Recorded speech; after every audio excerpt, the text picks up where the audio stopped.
Blood Brothers podcast, a Five Pillars production. Assalamu alaikum wa rahmatullahi wa barakatuh, my dear brothers, sisters, friends and the foes out there, and welcome to another episode of the Blood Brothers podcast with your host, Dilly Hussain. Before I introduce today's guest, I want to remind all the avid podcast listeners that you can find this episode amongst all the other episodes on all the major audio platforms. And if you're watching this via YouTube, don't be cheeky. Remember to click subscribe. Today's guest is someone who is very unique in what she does. I would say she is perhaps one of the most unique guests that we've had across all 80 plus episodes because of what she does for a living, or one of the many things that she does for a living. She's joining us from Philadelphia in the United States, and that is Sister Mecca Nandi, aka the co-wife coach. Assalamu alaikum, Sister Mecca, how are you? Walaikum assalam wa rahmatullahi wa barakatuh. Alhamdulillah, I'm good. Thank you so much. Jazakallah khairan for coming on, and this podcast has been in the making for nearly half a year, right? Alhamdulillah, yes. Oh my goodness, yes indeed. But Allah is the best of planners at the end of the day. Alhamdulillah. Alhamdulillah. I'm going to get straight into today's topics. The overwhelming conversation will be pertaining to polygynous marriages or that marital family makeup. And I first came about your profile and what you do in terms of coaching co-wives on Instagram. It was a sponsored post, and I was quite taken back. It was intriguing because you always hear people who have marital issues go to Mashayikh, right, or to a Sharia council, or if there's some issue or dispute, you'd go to your local imam. I've never heard of someone who coaches co-wives, so it was very unique for me. How did that come about? Like what does that entail, coaching a co-wife? Well, I don't just coach co-wives. It's more so women, because it's a lot of the women that I speak with, they may not necessarily be in polygyny. They may be going into it.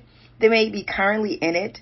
They may need assistance and support as far as from a previous polygynous situations, or those who just want to be educated on the topic. But how I came about it is me practicing it.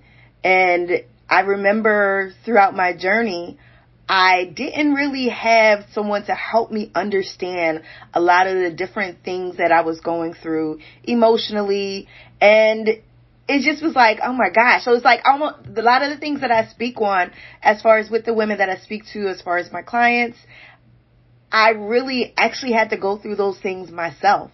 And alhamdulillah, it's like, this really started almost 20 years ago, because remember, I've been married, alhamdulillah, for 26 plus years, and in polygyny for almost 20 years.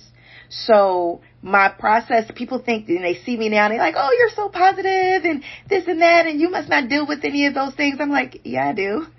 I did, and I still do. But it's a difference between the previous situation and my current situation as far as how I handle it, or as I like to say, how I navigate through some of those different emotions. But having support, I noticed that there was no support out there for the women that were going through these processes or the journeys.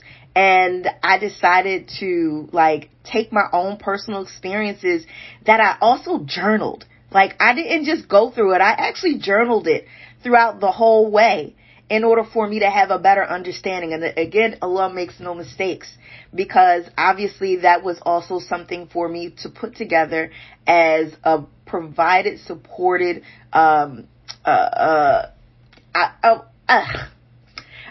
you know what? It's a blueprint to a support system that was lacking in our community. That's what I wanted to say.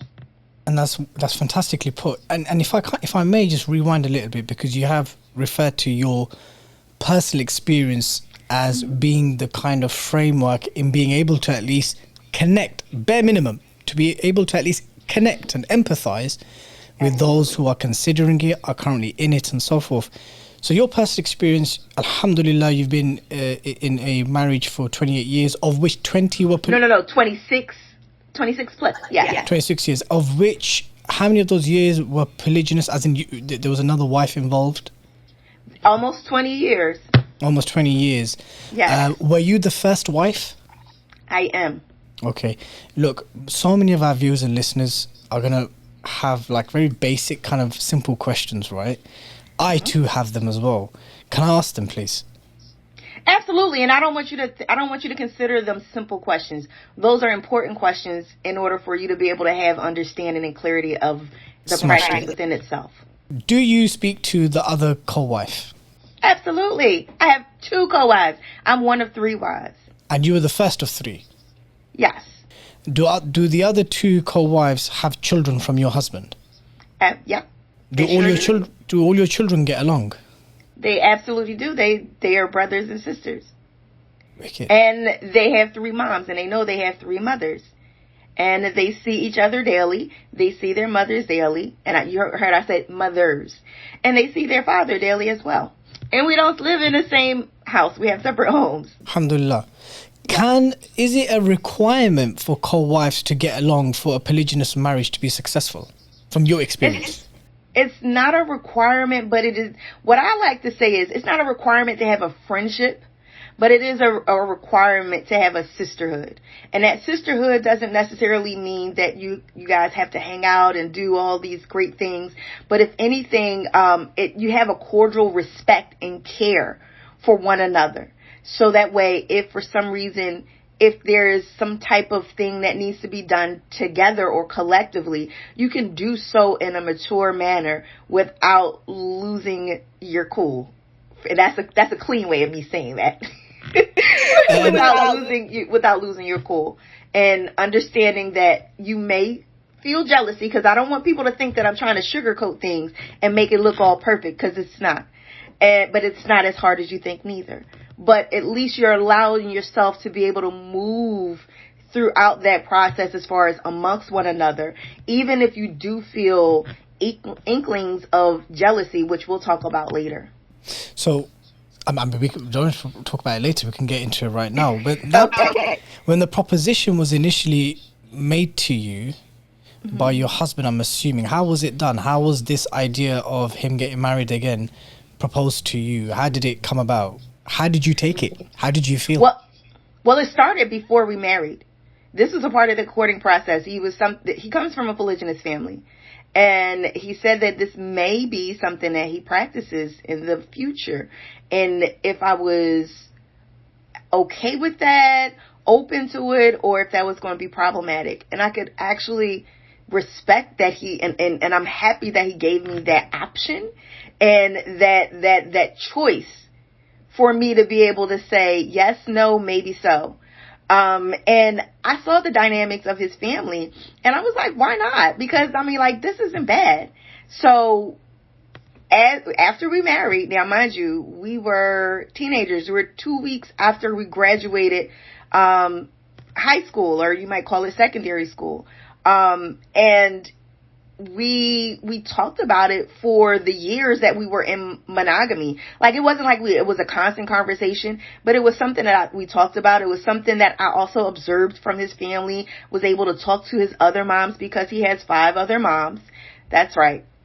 So, and they weren't 5 all at one time. Let's just say that. But just because somebody divorces doesn't necessarily mean that that's no longer your mom. That's someone that's still a part of his growing up, his raising. So, I spoke with them, and I observed, and I also read a lot. But there's nothing like actually being in it. So when that time came, where he was open to it, and I actually even made a jokingly suggestion when I thought that I was going to be going overseas for a few years to study. And, we have businesses here. And so that meant that he wasn't going to be there with me the whole time. And I was like, oh, well, you're going to need another wife. And even though we were saying that in fun, I said that in fun and in a joke, there was some seriousness about it. That as far as for me, because the way that it came out of my mouth, it was so easy. It was no issues. It was no problems, this, that, and the fourth. So I would say months later, that's when the journey began. And he even was like, okay, well, if this is going to be something that we're going to embark on, I want you to be inclusive. I want you to help me. as far as speaking with whomever it is that I may be courting with, because one thing's for sure, two things for certain: men know men and women know women. So that was like, a part of the courting process when it came to him seeking out a second wife. And I had no problem with it. Were you involved in the process of vetting prospects? I wouldn't say, well, yeah, I talked to a few people. And I talked to a few people, and yeah, so I would say yes, I was a part of the vetting process. For the first one, I would never do it again. But it was definitely, first time for everything, and I would never do it again, only because at the end of the day, that's something that I think is best for him. It's nothing wrong with you meeting that person, but it was definitely a process. And the funny thing is, my co-wife wound up being someone that actually worked for our company. And this was like, it was so funny, and it was so fun. It was really like, wow. Cause you hear women sometimes say, oh, if my husband was to marry another wife, or wanted to be like a best friend or a close friend. And she was actually a close friend to his sister. She was one of her best friends. And it was, again, like I said, someone that worked with us, and I saw her as a little sister. So it was just like naturally like, okay, that's fine. When it came to the welcoming in, and they got along, and it went, and we obviously they moved forward, and they were married. So I have loads of other little mini questions that spurred from what you've just told me. How did your family take to it? Were they open? Were they accepting of?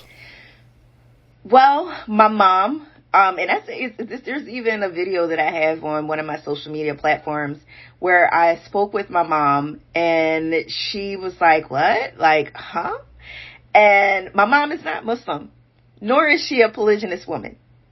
So she was like, are you sure that's what you want to do? And I was like, yeah, I don't have a problem with it. She said, is he still going to be taking care of you? I said, yes, ma'am.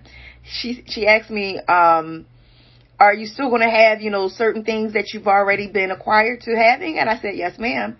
And she said, and you're fine with it? I said, I absolutely am. She said, well, if you're fine with it, I'm fine with it. Because at the end of the day, this is your life, not mine. And I support you in it. And my mom loves my co-wives and all of our children. And she sees my co-wives as her daughters. And she sees all of the children, regardless of who birthed them, as her grandchildren. And again, this is my mother, who is not Muslim. But she also sees how our husband actually takes care of our family and actually puts family first in a lot of different ways. And how could you be mad at something like that? How could you not support it? So it's been a blessing. And my father was a little different, though. It was a little different with my dad, but he came around. Yes, he definitely came around. Is your father a Muslim? No, none of my family are Muslims, as far as my mother and my father. May Allah subhanahu wa ta'ala guide all your beloved ones to Islam. Ameen. Ameen.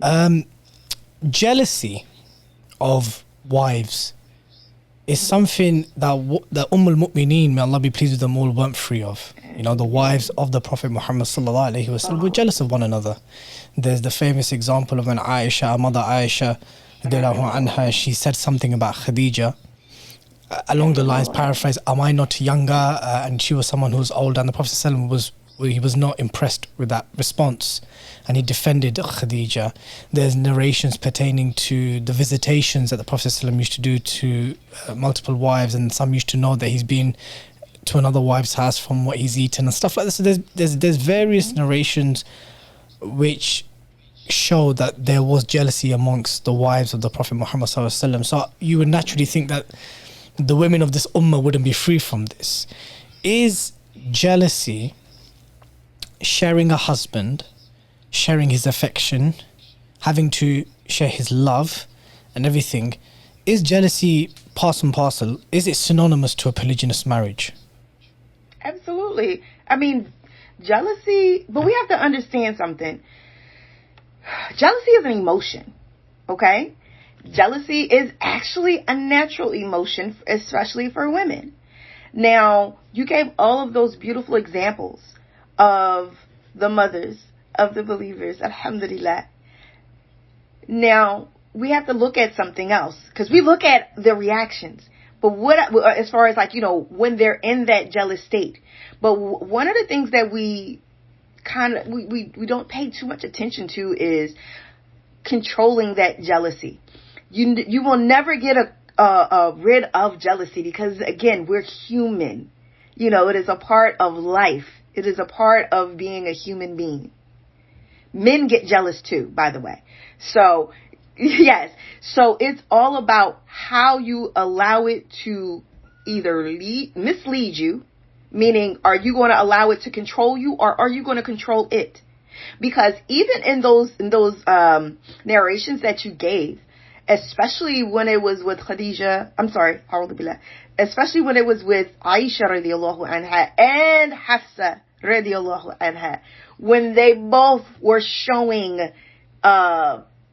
faces of jealousy, and how in the end they were given an ultimatum. They were given the opportunity to either stay in the marriage or go. So, and did they stay or did they go? So that means that they were able to find a way to get it together.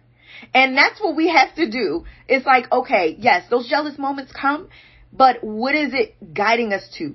Is it showing us, okay, this is a weakness that I may have. Let me get better control of it. Let me see how I can be in more control of this particular emotion. Because when we have other emotions, it could be anger.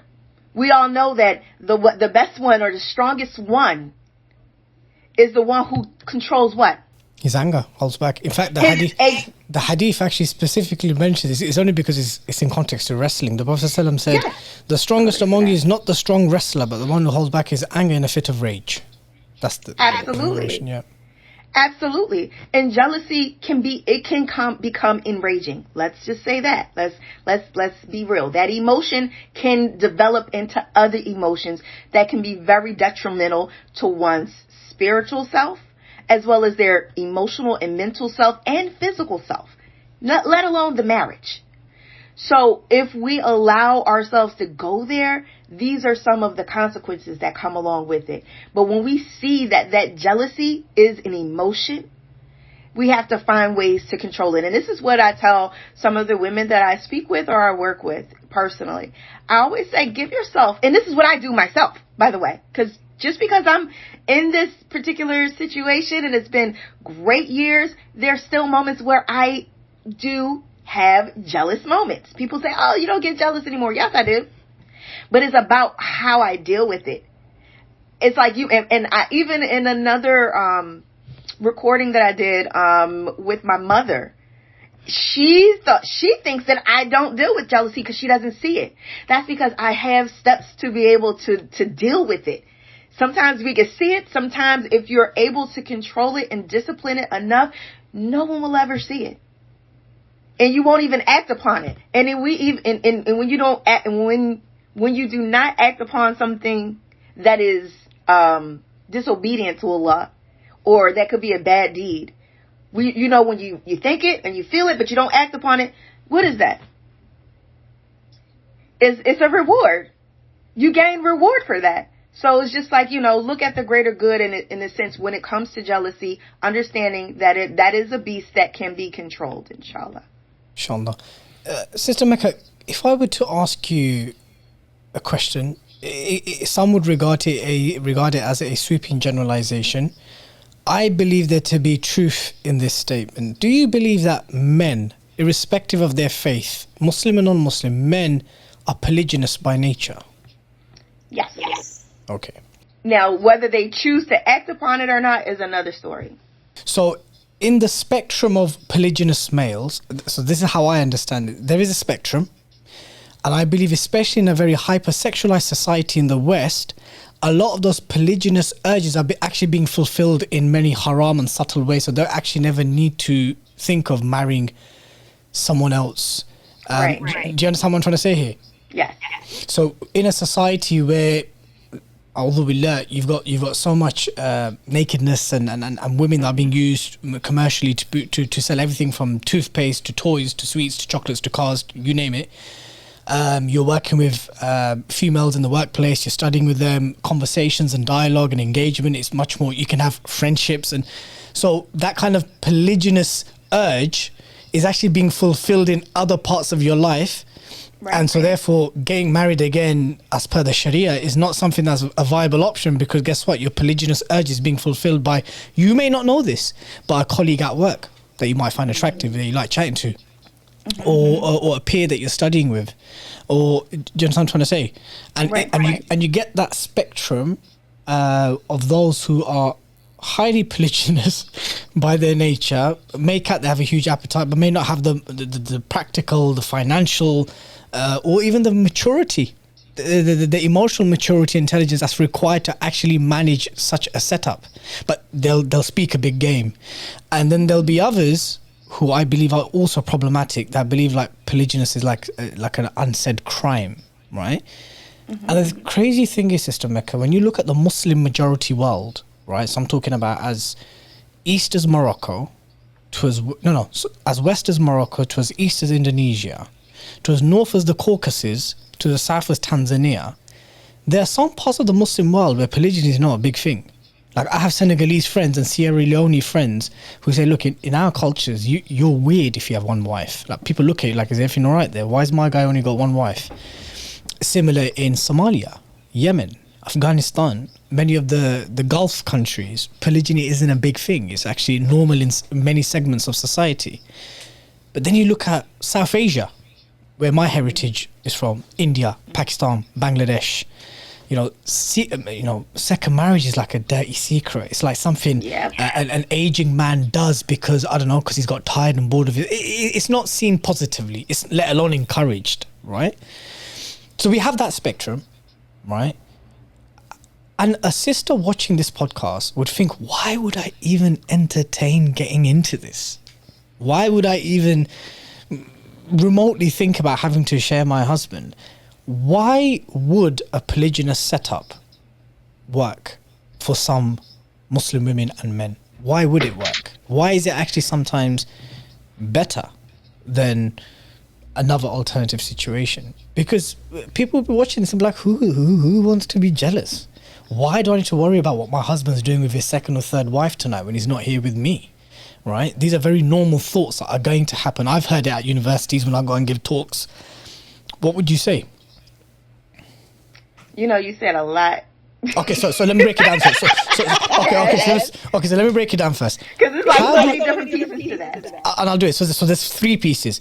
How do we explain the normative polygynous nature of men to our sisters, to our women? Because it's hard for many to accept. It's hard for some to even fathom it. It's really simple. Just be upfront.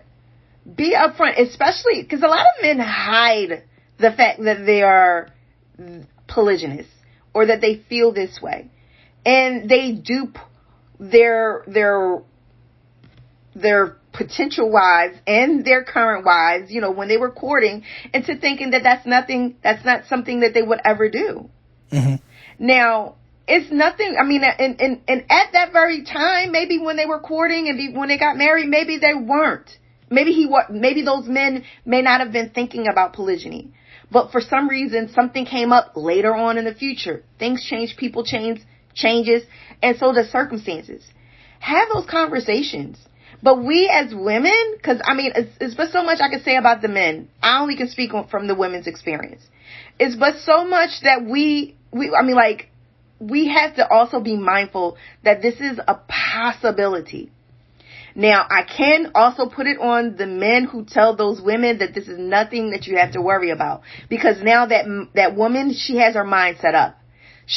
That's nothing that she's going to think about, read about, listen to, study, research, sit around others that may be like that, or even entertain, any type of conversation, regardless if it's debatable or not, in that area, because it has nothing to do with her.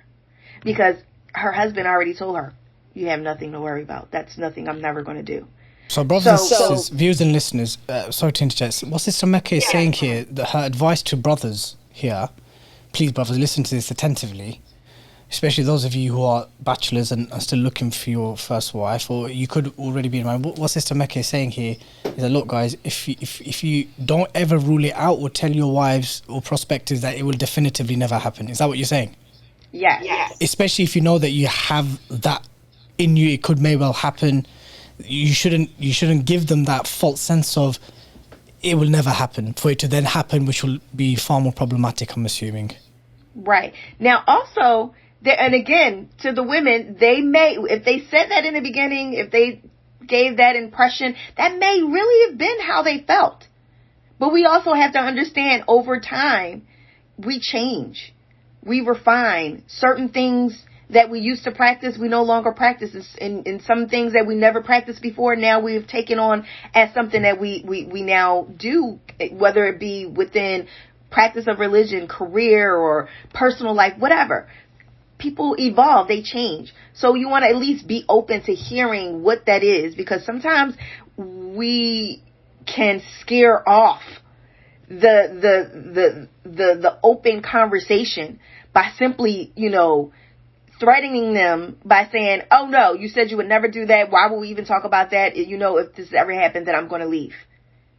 And to some men that makes them scared, whether they want to admit it or not. But I also want to say one thing for the brothers too, that you also have to prepare yourself. Just because you may want something, and this may be something that may be in you, you have to also make sure that you're prepared to be able to practice it correctly, because these are other people's lives that we're talking about, that you are now responsible for. This is not like you're a kid playing house. This is serious business. This is other women's as well as potential, if not current, children that we're speaking about, and their emotions, their emotional state, and their well-being that is also involved in this. So prepare yourself, educate yourself, be able to speak with some people that may be practicing it successfully, in order for you to have some idea as to how you would want to possibly practice it, if it is something that you choose to do in the near or far future. The second part of my spiel to you was, how do we explain to sisters? It's kind of still linked, but the reason why I say is I've heard some really, really sad stories, Sister Mecca. Wallahi, I've spoken to brothers who said, my wife, he's not justifying his sin here, but he's saying my wife knows that I have a porn addiction, right? And she's content with that than for me to get married again. Or she knows, we've heard of cases where certain women have said, I don't care if he has a mistress. I don't care. So long as it doesn't come out in public that I'm having to, subhanAllah, so it is more dishonorable to some, and by some I mean those cases I've heard of, it is more dishonorable to be a co-wife or to be in a polygynous marriage, which is absolutely permissible as per Islam, then the major sin of her husband committing zina with someone, but because it's a mistress and she never has to share him properly, she can live with that. We've heard these stories exist. What would your advice be to those sisters who have accepted haram over halal because they don't want to share their husbands, or they're going to make it difficult for them to get married again? What would your advice be to those sisters?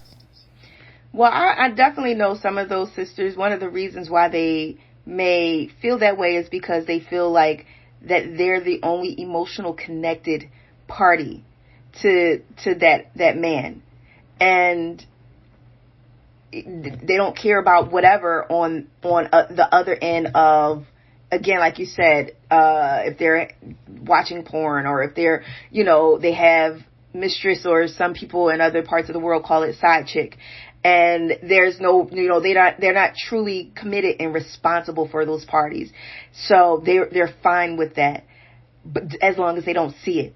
When it comes to polygyny, there's more of a commitment, there's more of an openness of practice of it, and that is problematic to them, because at this point it is no longer nafsi, it's no longer me. It's, there's someone else. And then that's where a lot of other emotional instincts like competition, comparison, come into play. And even in some cases, that's where a heighten of insecurities come into play.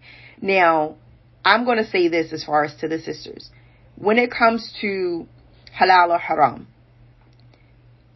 it is never, I mean, like, we want the good. We should want the best for our families.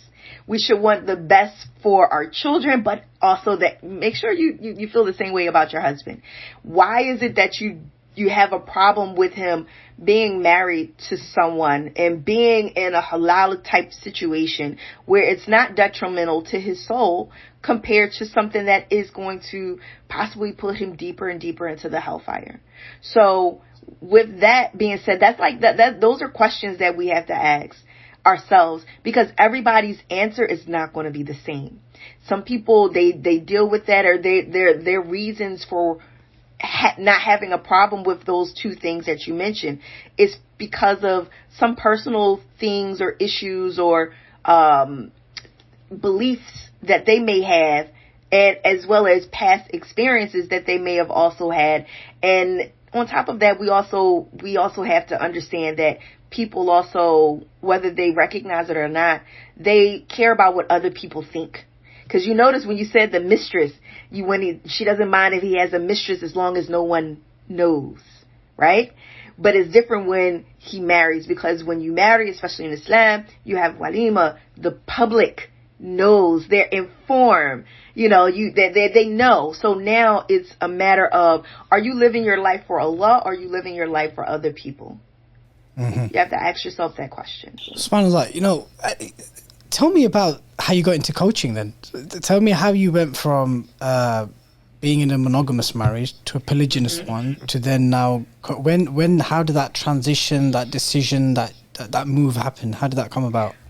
So, technically speaking, I am an award-winning chef and an award-winning dairy-free ice cream maker. So give me a shout out. What's the ice cream? Okay, one of my award-winning ice creams is a rosemary-infused ice cream with the black garlic coconut caramel swirl. Delicious. Yes, mashallah. So, I definitely this was not the thing. This was not the move for me. But your Insta handle is co-wife coach, though. Say that again? I'm sure your Insta handle is the co-wife coach, right? It is. So, but this is the thing.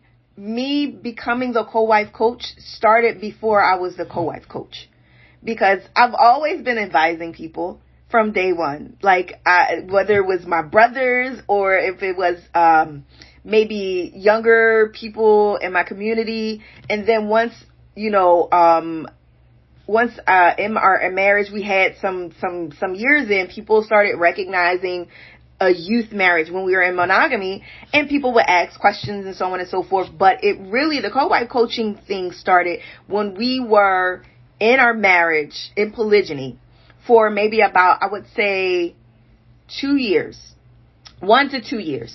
And the first year, people would see our family, because the one thing about our husband is he does not hide, his family. Like, yes, that's my wife, yes, and that's my wife too, all in the same breath while we're out.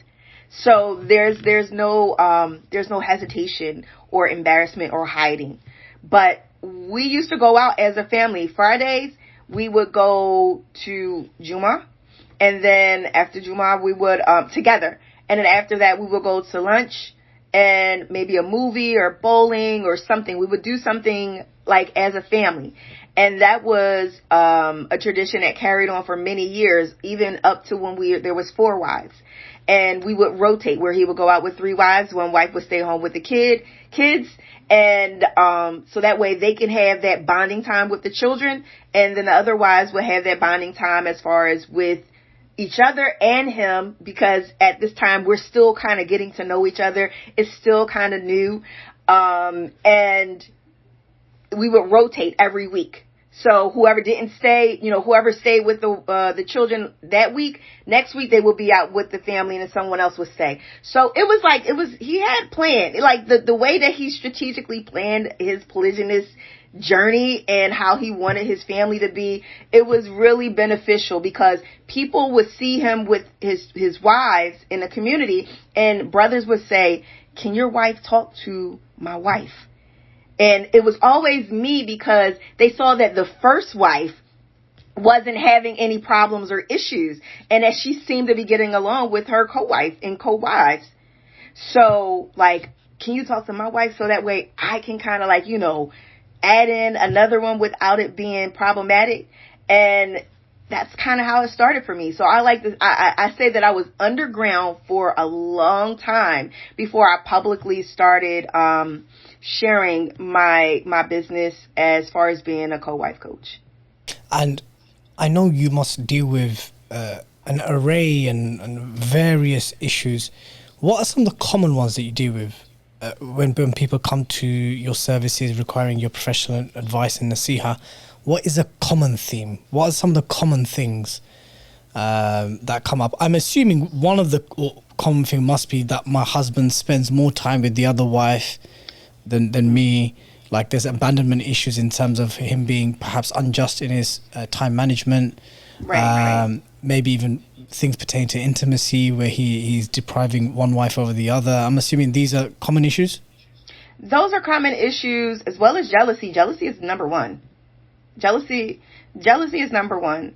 Jealousy is number one. Again, like you said, just adjusting to the changes of time spent, especially when it comes to first wives that have been used to being in monogamy for so many, years or months, depending on the situation, and how they have to adapt to the changes of time structuring. And also, feeling like favoritism may be something that is played. And it's not always, the first wife feeling like he favors his new wife. No, sometimes the new wife may feel like he favors his pre-existing wife because, maybe she's emotionally, adapting, and he wants to make sure that she's okay, and, she feels as though that he's missing out. So it's all kind of different things that kind of go back to the adjusting of it all. I like to call it the adjustment period. The adjustment period kind of like, it kind of houses all of those different things that I just stated, because it's adjusting of emotions, adjusting to time, adjusting to change, adjusting to the structure of how, you used to operate within your family. There's a lot of different things that they have to adjust to. How often do you deal with issues pertaining to Misyar arrangements or secret marriages, secret polygynous marriages? More often than we would want to. So let's touch upon secret marriages. Let's talk about, because this is an issue which regularly rears its head within community conversations in Britain. I'm sure it's taking place in North America. So a secret marriage, for our viewers and listeners, would be where a Muslim man gets remarried. He doesn't tell his first wife, and basically, it's kind of self-explanatory, I guess. It's just a secret second marriage or a third marriage. Now, the argument for it would be, Sister Mecca, is we don't need the headache. Can't deal with the arguments. I know she's going to make my life hell. I'd rather try my chances and, see how this kind of... Because you end up living a double life, sadly. And if you don't live that double life well and proportionately, then you're going to have blind spots. And I've said this to a lot of brothers, just in conversation point. I'm like, look, guys, if you do anything that's secret, there's going to be a slip up somewhere. By the very nature of anything that's secretive, your behavior and the way you manage this particular issue, there could be times where that secret is no longer secret. Imagine meeting your secret second wife. You're moving like you're in an adulterous relationship, right? That must be far more stressful than just being open about it. I don't know. Some brothers I've conversed with, some du'at that have practiced this in the past, that do not advise it, that actually discourage it, and from their own experiences, that look, man, sometimes it's better not to have so much transparency, so much commitment, so much, everything, and everyone's up in everyone's business. And, sometimes it's just best to just live your life with her. It's best they don't meet, best they don't know. The least and little they know, the better. That's one of the defenses of the secret marriage. What are your thoughts on that? Well, just like you said that the some of the reasons why men may do it, it's not worth the headache as far as having that secret marriage, because when the secret is revealed, regardless if he tells her or if it's someone else, or she finds out somewhere or some way other than from his mouth, then you're going to have to deal with, from a woman's perspective, he betrayed me. He lied to me. He's cheating on me. Why would he do such a thing? I can't even look at him anymore. This is worse. Why didn't he just tell me? Why wouldn't he even just be honest with me? Those are some of the things that you have to deal with, which is far more worse than if you were to just tell her. Because at least if you told her, you're at least giving her the opportunity to make a decision. I say to those men, be true to who you are. Don't be scared about what the outcome is going to be. Because at the end of the day, Allah is going to guide us nonetheless. And if you're really doing it and you're really doing it for the right reasons, then it should be no way that you should not include her. She should be included. She should at least know that this is something that you're going to do, because she may bring some things to your attention if she chooses to stay. If she chooses to be like, okay, I'm going to be here. I know this is going to be a problem, but at least make sure that you do this. Make sure that you're getting, tested. Make sure that you speak with her wali, her wali or her wakil, just bringing certain things to light that you would never expect. Trust in Allah. Trust that Allah will guide you to that which is best for you. And if you tell her and she says, this is not something that I want to support, this is not something that I want to do, I can't do this, I'm not going to do this, and on top of that, you told me A, B, and C, and this is not it, and I want a divorce. That may sound like a bad thing, but it may not necessarily be as bad as it could be if you were to actually do the secret marriage, and then she finds out, and it literally it makes things 10 times worse. So it's just like, save yourself the heartache. I mean, the heartache, the headache, and the possibilities of that even be written against you, because again, like you said, it's almost like you're living a lie. It is, and you have to live to some aspect, to some degree. You are living a lie. You're living a double life. You have your wife, your Zawj, and that's, no one knows about her, and it's secret. And you're literally moving like you're in an adult, like you're having an affair in a relationship which actually is sanctioned and allowed in Islam. Right. But it is very common amongst those who embark on secret marriage. Look, I just can't deal with the headache, man. She's gonna make my life hell, bruv. She's gonna do my head in, and I'd rather not her do my head in and just see how long this can happen until a time is right or something. But it's very common. I'm just telling you the defense that's out there, that I'd rather try my chances and take a risk in the secret marriage than having to explain, because I know what's gonna come. And I agree with you. And what you're basically saying is actually better to deal with whatever that is. Yep. And her being part of that conversation, giving her that respect to at least inform her, especially if she's the mother of your children and you've been in a marriage with for many, then to do it secret and then hope that no one ever finds out. I don't think that's a sustainable option, to be honest, Sister Mecca. No, unfortunately not. But how often do you deal with Misyar arrangements? So arrangements where a co-wife has dispensed some of the rights that the husband would have to normally give in a conventional nikah. It could be financial, it could be things to do with housing, accommodation, it could be to do with physical time spent, so forth. But a Misyar marriage is basically where there's a mutual dispensation of conventional rights and responsibilities. How often do you deal with Misyar arrangements where something is initially agreed, but then the dynamics and the expectations very quickly change? That's not something that I commonly deal with. I can't, honestly, I can't say that I deal with any Have of you those. ever dealt with a Misyar arrangement? No. Or coached or advised? No, because I guess no. Have you heard of these stories?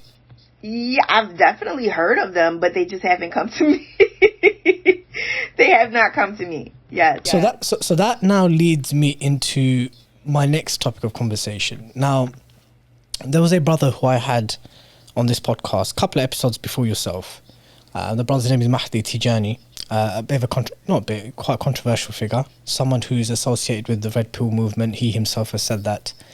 And he's launched an app called No Strings Nikah. Have you heard of this app? No. What do you think of the app's name, No Strings Nikah? What would you just think of that? I'm just like, what is that supposed to mean? I don't know. Yeah, I mean, I know with no strings attached, but I mean, how does that equivalent to nikah and Islamic marriage? Like, is the wali wakil involved? Like, yes. What do you mean? Okay, so you would have to break that down to me because I have no clue. So Brother Mahdi, from my understanding, he's launched an app, a matrimonial app, where sisters can look at prospective husbands to engage in a polygynous marriage, or because I know there's polygynous marriages where there's conventional rights, right? So the rights of financial contributions, physical time, childcare, all the various things that a normal marriage would have, that setup could be very much there in a polygynous setup. But I believe No Strings Nikah primarily caters for multiple divorcee women, so women who have been in multiple marriages, they've been divorced multiple times. They have children, teenage, adult, career-driven women who don't want the commitment of a conventional marriage, to cook and clean for him, to tender for him, to care for him, to be a housemaker, housekeeper. You know, those things, those traditional roles that are generally associated with a conventional monogamous marriage. You know, she just needs someone as a companion and to fulfill those needs that all humans have.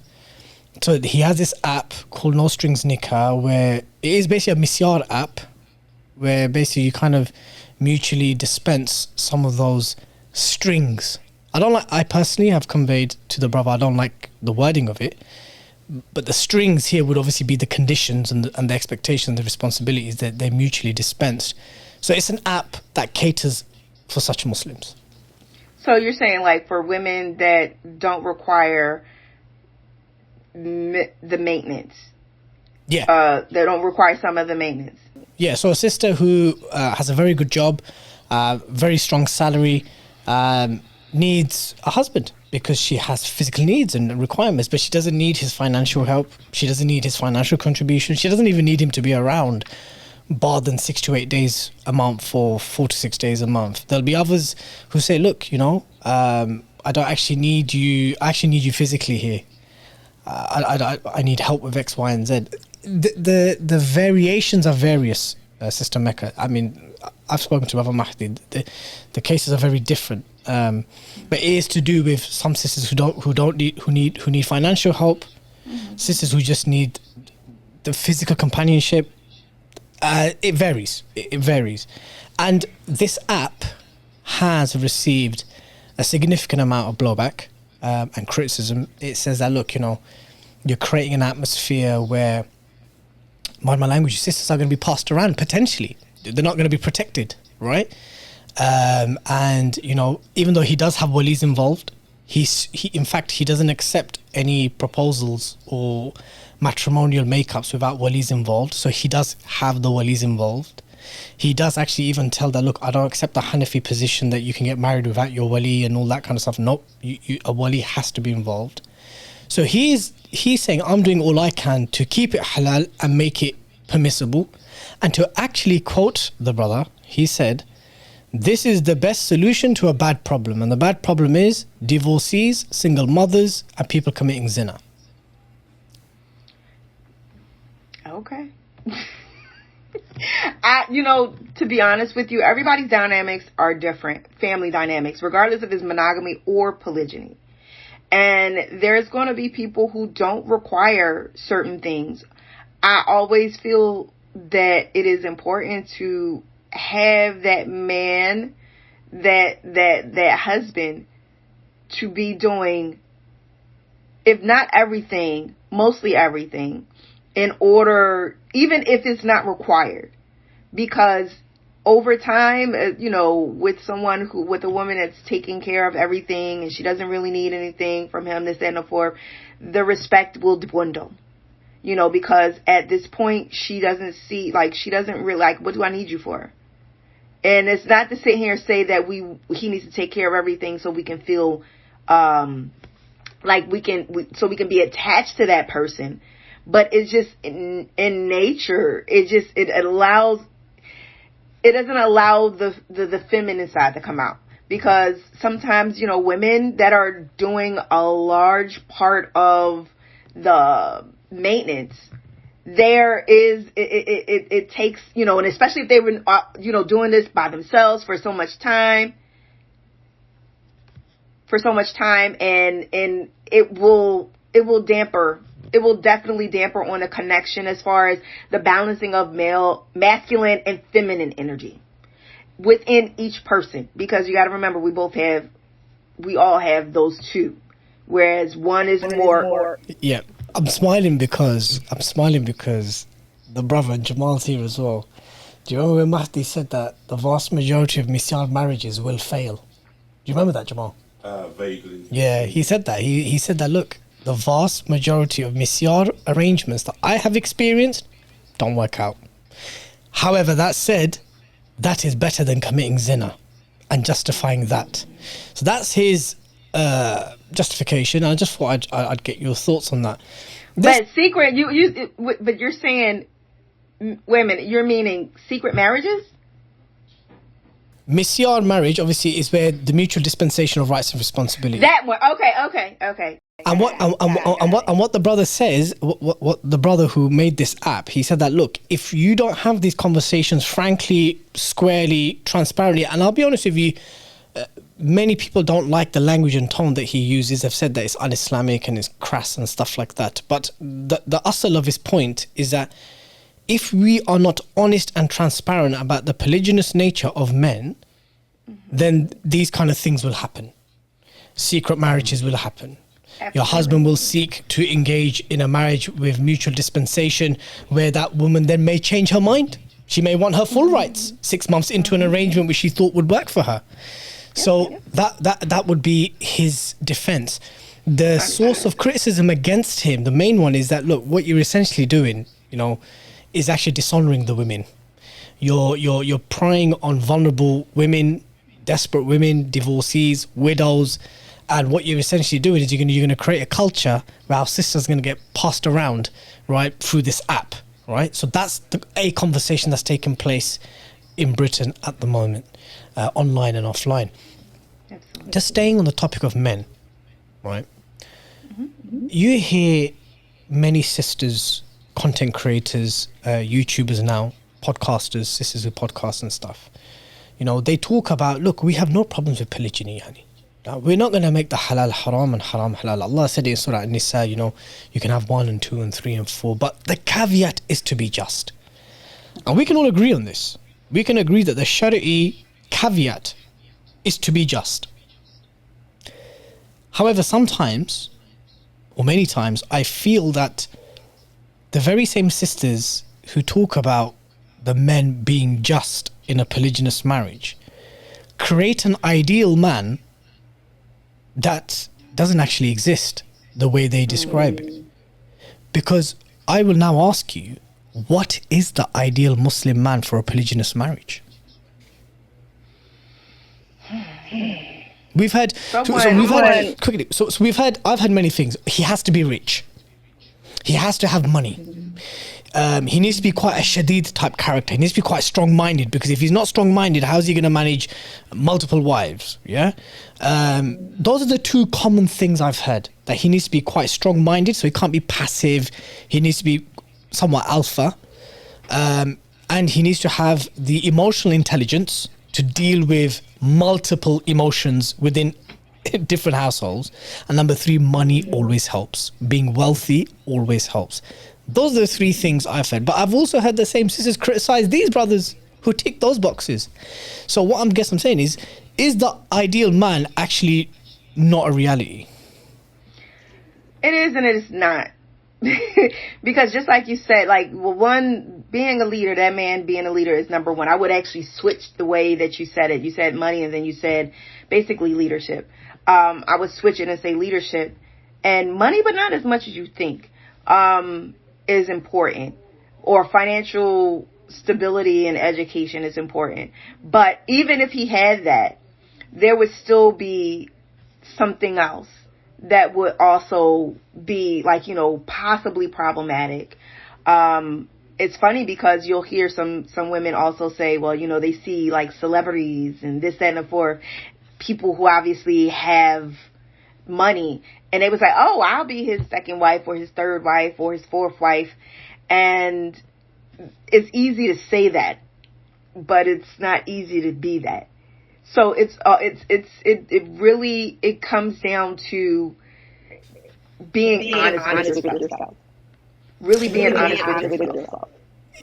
I guess what I'm trying to say is that, look, you know, brothers, Muslim men who are in polygynous marriages and in monogamous marriages, we're not always going to get it right. The fact that we're insan and that there's a sharia here to address it when we get things wrong, to right those wrongs. I just feel that sometimes an ideal Muslim man, the man upon the sunnah, the man who is like the Prophet, those who truly emulate him, sallallahu alaihi wasallam, you know, these kind of things are presented to create a man that's actually a facade of someone who doesn't exist. And I think that's an issue as well, because you start creating someone who sounds heavenly like he doesn't sound this worldly. So what you've actually done is you've set a precedence and a criteria for a man. So a common one is your husband just? Is he honest? Is he transparent? The point of the matter is that, is it always required for him to be transparent for him to be a good leader? We know that leaders don't always have to be transparent. They have to make judgment calls. Times of war, times of diplomacy, times of invasion, times of peace, times of aggression, there's so many different times where transparency is not always the right thing to do. Or honesty at that given time isn't the right thing to do. And being just has different manifestations. If you have £1,000 and you have 3 wives, it doesn't necessarily mean that they all get £333.33 to be just. It could be the case that the wife who is financially more stable, whether it's her own wealth or whatever you're giving, she may not need as much as the other wife who's not financially as stable or comes from a different socioeconomic background. So I just feel, Sister Mecca, that some sisters who mean well and they want to support, they too want to coach, help with the trauma of jealousy and brothers getting married secretly and, you know, these things happening. They mean well, wallahi they do. But I just find that some of the propositions and solutions that they're providing can be equally problematic. You create an ideal man that's not actually ideal. And even if he was to tick those boxes of what an ideal man is, there still be issues pertaining to jealousy that you've mentioned. That is the most common thing. And that's something that perhaps those sisters should tell sisters, look, that's part and parcel of a polygynous marriage. It's part and parcel of a monogamous marriage sometimes. What I'm asking is that, should we just be fair in the way we present this issue of polygyny? Absolutely. And just like you said that how men, you know, they may not get it right, women, we have our issues too. We may not get it right as well in monogamy or polygyny. So it's just a matter of being able to be honest. Again, like I said, being honest with yourself. And if you go into a monogamous marriage and you see that there's difficulties, but it's something that you're willing to work through depending on what it may be.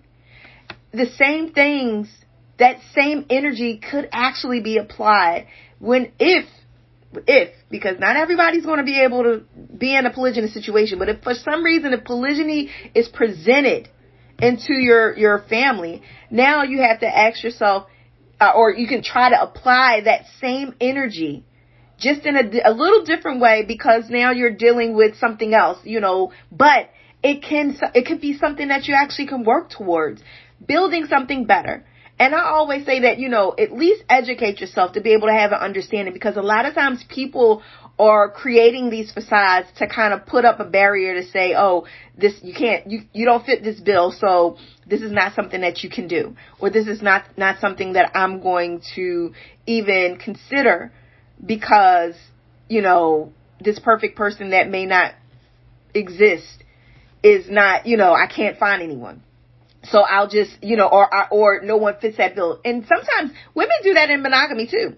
Like they have this ideal person or man and all of these boxes that are like boxes of good traits, but is it realistic and ideal to your current situation? Like, is it being realistic? And we have to ask ourselves, we have to be realistic, but also educated, because a lot of times we're going off of misinformed information, fear, and again, misinformed information. Even though those things are like duplicated, there's a lot of people that know things about polygyny, but it may be the wrong things about polygyny. They may be about the people that practice polygyny, but not the actual practice of polygyny itself. And then the fear that they may subconsciously carry about it is based off of what they may have seen, experienced, heard, or possibly read about from other situations that obviously were not necessarily the best of situations. So sometimes creating this checklist can be also a form of trying to protect yourself, as far as that woman trying to protect herself. So we have to see it both ways. And I do want to just use this opportunity, because what happens with these kind of podcasts that are related to polygyny and these kind of topics, it becomes very divisive because of what's happening in the wider society, in non-Muslim societies that we live in. We know that the gender wars, the culture wars, things have become very divisive towards men. That's why we have the Muslim feminists. We even have it now, Muslim feminazis versus Ak-right brothers, and we've got literally, we have now been categorized in the same camps that non-Muslims are now having these culture wars between genders and people of different classes. We Muslims are now very much part of that very divisive engagement. And I would want to take this opportunity to just speak to, and a bit of nasiyah to some of our male listeners and viewers, is that, my dear brothers, our sister Mecca has actually said earlier on in the podcast, when you get into a marriage, we'll get into polygyny soon, but once you get into a marriage, it's serious. When Allah Azza wa Jalla tells us that we are qawamun over our families and our people and our wives and our families and our communities, it means that we are protectors. Right? And one of the attributes of being a man in Islam is to be fair and just and to take things seriously. Right? And you're dealing with people's lives here. Right? And then when you go into polygyny, you're now dealing with multiple people's lives and potentially children. It is not a light matter. So just because some sisters present the ideal man to be something that's unrealistic and, dare I say, even, what was the word I'm looking for? Unrealistic and fantasy, dreamlike, that doesn't exist. So we create something that's so ideal that it's never attainable. But at the same time, that doesn't mean we set our standards so low that we make a mockery in managing and dealing with people's lives and livelihoods and emotions and feelings.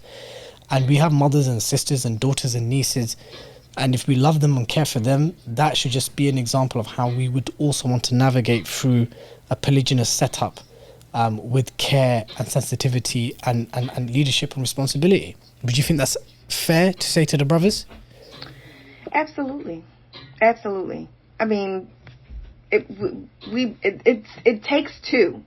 It literally takes two. Even though we're talking about polygyny, it still takes two, as far as from the men as well as the women, to be able to do the work in order for it to be successful and realistically thriving, which it can in our communities, but it takes work. And it takes a lot of self-reflective work.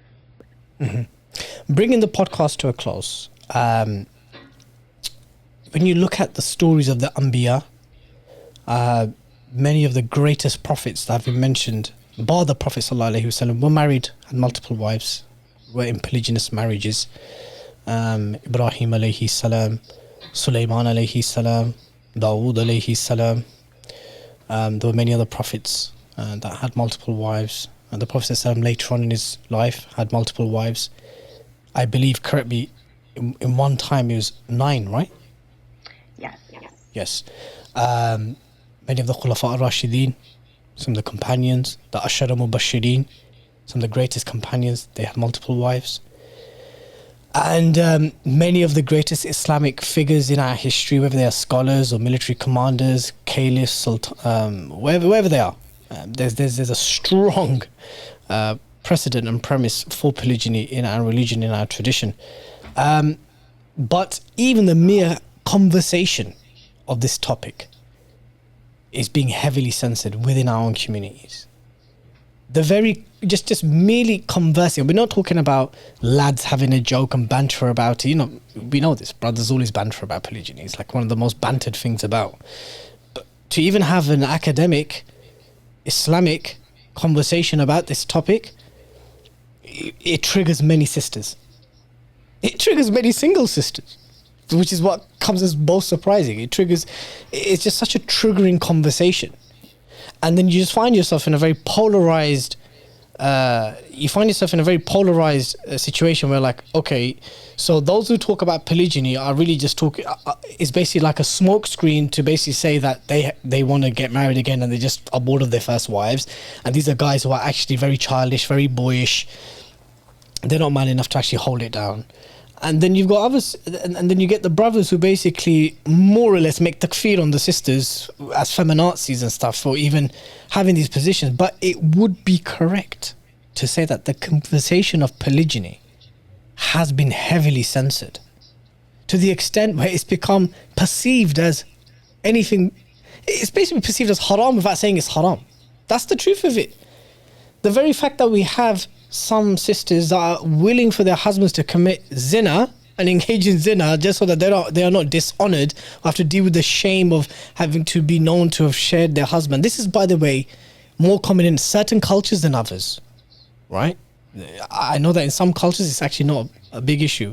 I'm primarily talking about South Asians here, who make up 65 to 70% of all Muslims in the UK. So people from India, Pakistan, Bangladesh. There is a massive social stigma to polygyny, right? It's seen as a dirty secret. It's seen as something you don't do. What would your advice be to sisters who have made this conversation like this? Like it's something that's dirty.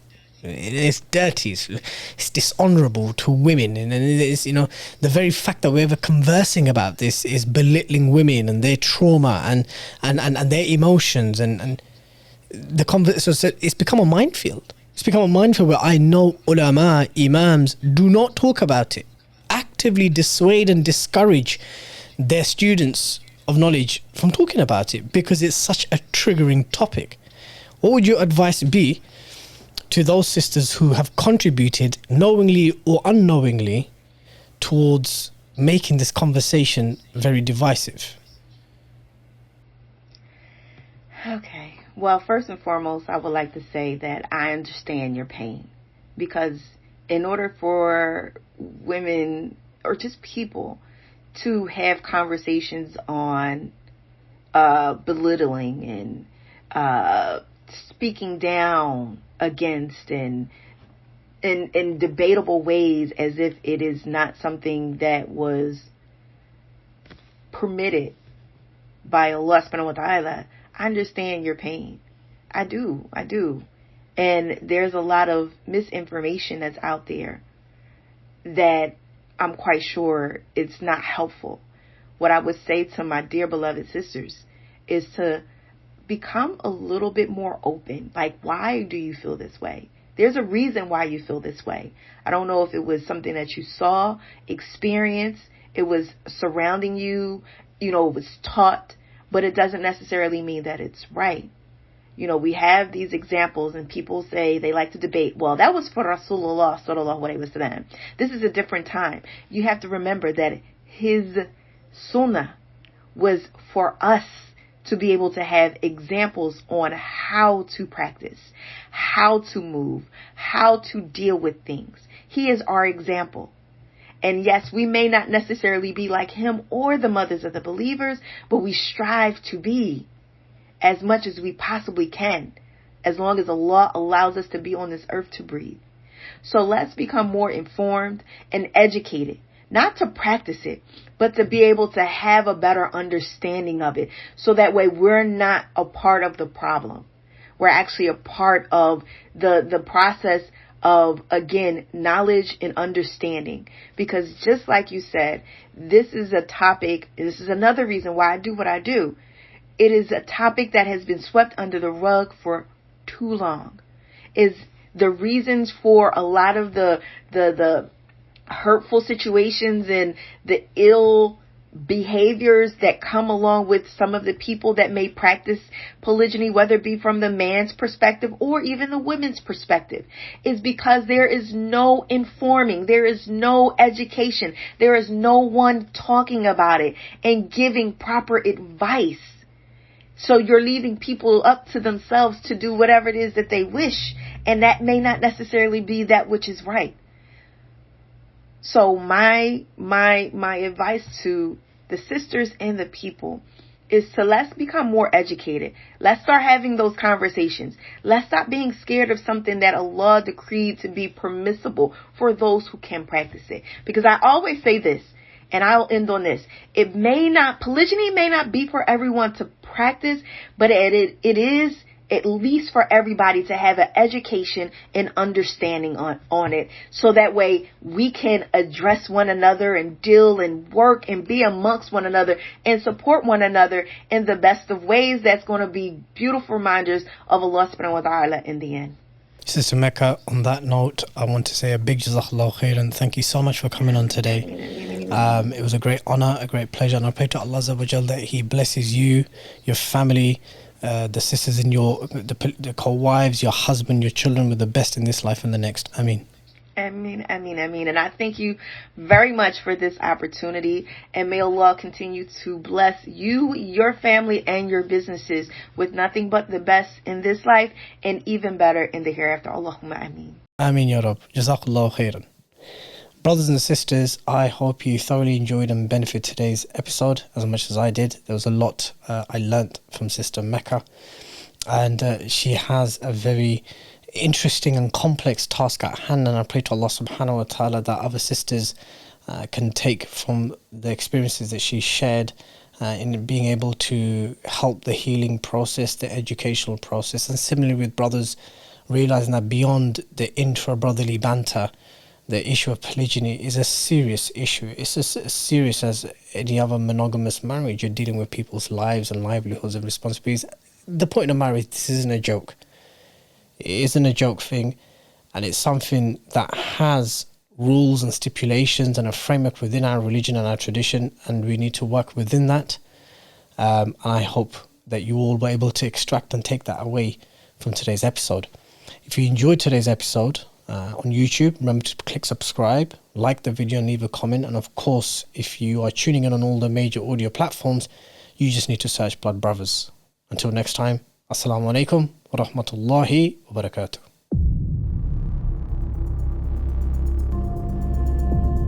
Blood Brothers Podcast, 5 Pillars Production.